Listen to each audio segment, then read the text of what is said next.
Yeah, I think last time we probably had an in-depth chat was probably about 5 years ago, and I think it's even come on quite considerably since then.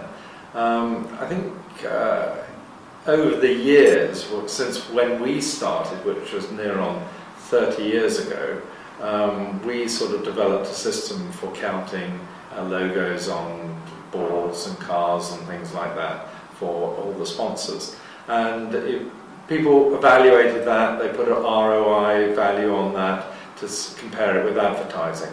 And I think lately, because the whole media consumption that people are actually sort of carrying out now, I mean, it's not just TV, it's the written word, it's the internet, it's social media, it's everything like that.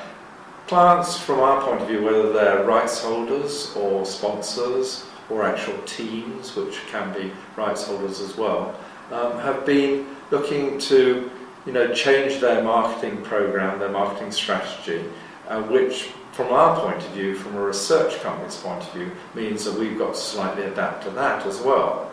So our techniques are the same. We still sort of count the number of logos on cars and boards of football, cricket matches, etc., etc. But more importantly, I think the client wants to know whether that exposure has been successful to their marketing campaign. So we do a lot of interviewing, whether it's online or face-to-face. We track the marketplace to sort of see where that's going as well. And people's consumption of sport has changed dramatically over the last 5 years.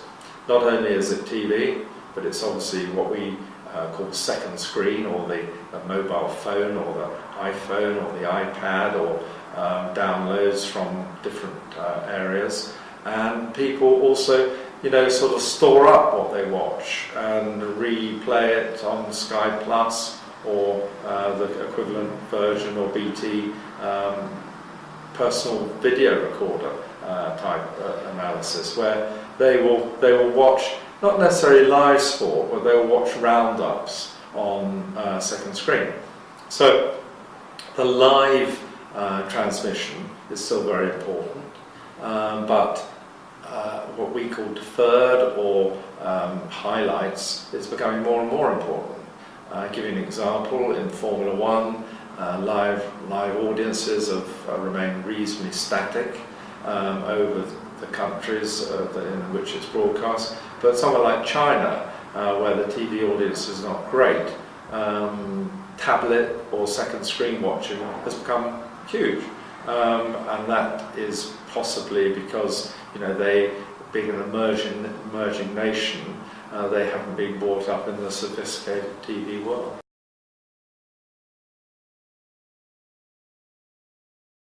Yes, I mean, I think the actual, if you look at the categories of our clients, their objectives are immense, really.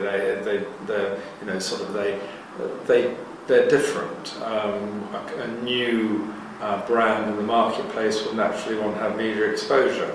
A business-to-business brand will want it for other reasons, for educating their existing customers, or portraying a technology or a methodology, or if it's a consumer brand, to say how different they are to their competitors. So, in answer to your question, yes, we now measure more against return on objectives of the client rather than return on investment. Our research now is more bespoke, if one can call it that, more client exclusive, rather than just banging out a report on how much exposure a tennis match has got, or a cricket match, or a Formula One race. So yes, it's very much more tailor-made to what the client wants.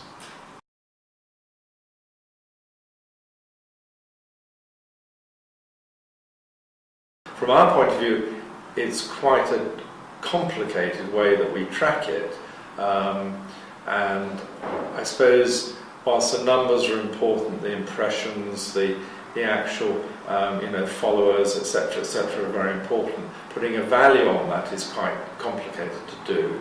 But also, there is an old adage that sort of any exposure is good for a brand. I don't necessarily think that that's particularly true now with Twitter or Facebook or something like that, because a brand or an event can be criticised quite heavily on the negative side or praised very much on the positive side. So we have a system whereby we value positives, negatives, neutral.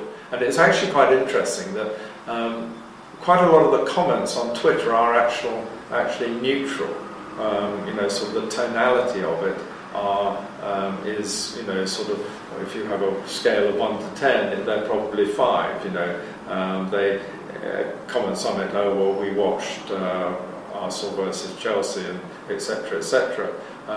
Obviously, the Arsenal fan or the Chelsea fan will have different views on that. But there's quite a lot in social media, which is when you analyse it, there are not necessarily heavily negative comments. There are obviously a lot of those, but there are also, again, unfortunately, sometimes people don't publish things when they really like something.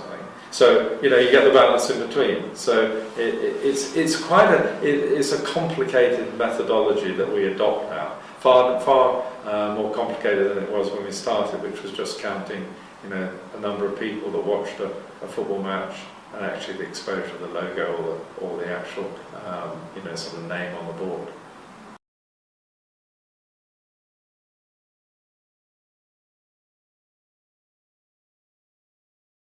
It depends what the client wants, whether they want to find out what the tonality is or whether they want to find out the value. I think you have to be careful that whilst there are a lot of people following Twitter, Facebook, etc., etc., the value is often perceived as being higher than it really is.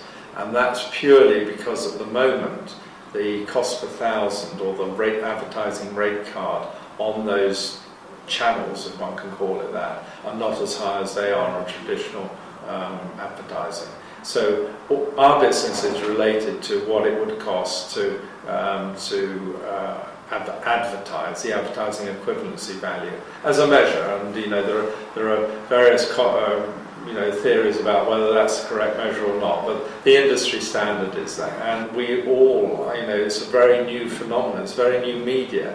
And I think with my clients, I always essentially say, just be cautious about when you look at value, because whilst you're comparing media consumption, you are in a different age bracket. So sort of the cost per thousand of an 18 to 25-year-old male or female or what have you is going to be different to a general population cost per thousand. Cost per thousand is the cost of an advertising cost of reaching 1,000 people on a particular channel at a particular time. So I think the industry itself is not as sophisticated as it is in TV and print and the traditional media.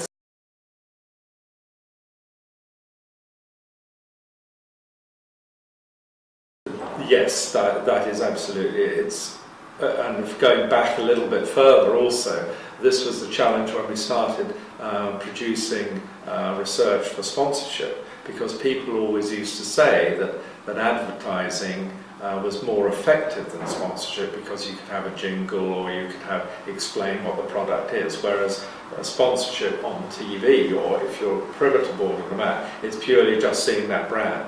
Now, in the old days, that was absolutely true. But of course now, with the advent of lots of other things like, as I say, personal video recorders, you can actually take out the adverts on the TV. So there is a question whether an embedded sponsorship is actually worth more than an advert now.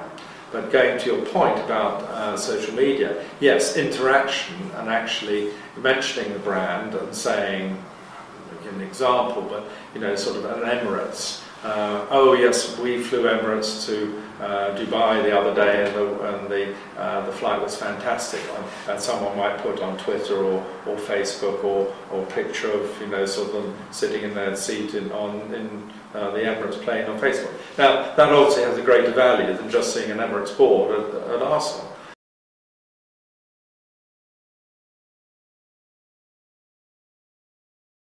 It's quite interesting. I always sort of look at cinema, actually. I mean, when I was a child or a teenager, we used to go to the cinema and what have you. And then everybody thought what was it started? It was VHS cassettes or something, when you could record and buy a blockbuster, tape or rent one. Everybody said, oh, the cinema's dead, sort of nobody will go to the cinema. And now with all these different channels, the cinema or net, and obviously Netflix and people like that. I went to the cinema the other day and it was full, and people were watching a film. And that's it's a different way they do it now. They don't have reels of film, but so I suppose how's it going to change? I think it's going to be an evolution of everything. The same can be said of print. 20 years ago, 15 years ago, we would never have thought that print would go online, that we would read a newspaper on the overland train on our iPad.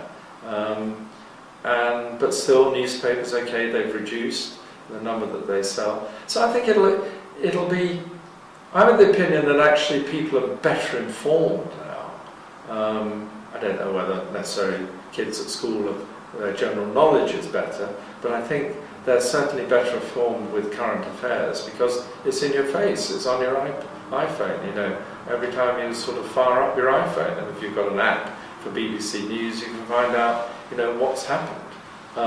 So I think it'll be an evolution. I think it'll be an exciting time, and you just see where how the big companies now. There was one announced yesterday that Google bought some technology company for a fantastic amount of money, for a bloke who'd invented how to switch a central heating system on. So I mean that can be applied in media. Someone's going to develop something which will mean that you'll be able to watch a football match or a Formula One race on, I don't know, maybe in my glasses or something like that. So, and how are we going to track that? I mean, that's going to be difficult.